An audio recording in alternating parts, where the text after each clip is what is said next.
करेंगे तो जवाब सुनने के लिए भी तैयार हैं।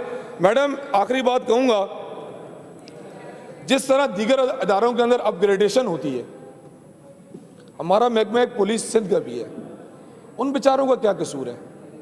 1.5 साल से हमारे सीएम साहब जाते हैं पासिंग आउट परेड पे और उनसे कमिटमेंट करते हैं कि मैं अपग्रेड करूंगा, सिपाही से लेके एएसआई तक, और दीगर जो ऑफिशियल ऑफिसर होते हैं, क्लर्क हैं, उसमें इंस्पेक्टर हैं, उनकी अपग्रेडेशन क्यों नहीं की जा रही?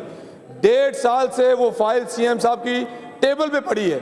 क्या ऐसी मजबूरी है कि वो नौजवान जो आज भी शहीद हुए, अल्लाह पाक उनकी मग़फ़िरत करें, वो नौजवान ही मरता है? मैडम, हमारी सिक्योरिटियों पे यही नौजवान सिपाही, हेड कांस्टेबल और एएसआई हमारे साथ मौजूद होते हैं, तो क्या हम उनको तरक्की नहीं दे सकते? हमें क्या बुराई है कि हम बड़े बड़े अफसरों को तो अपग्रेडेशन कर देते हैं, 17, 18, 19, 20, 21, इन बेचारों का क्या कसूर है जो दिन रात 24 घंटे ड्यूटी पर मामूर रहते हैं? तो मेरी गुजारिश है सीएम साहब से कि वो प्लीज़ इस पे नज़रसानी फरमाएं और उनकी अपग्रेडेशन करें। जिए सिंध, जिए पाकिस्तान, पाकिस्तान जिंदाबाद, इमरान खान जिंदाबाद।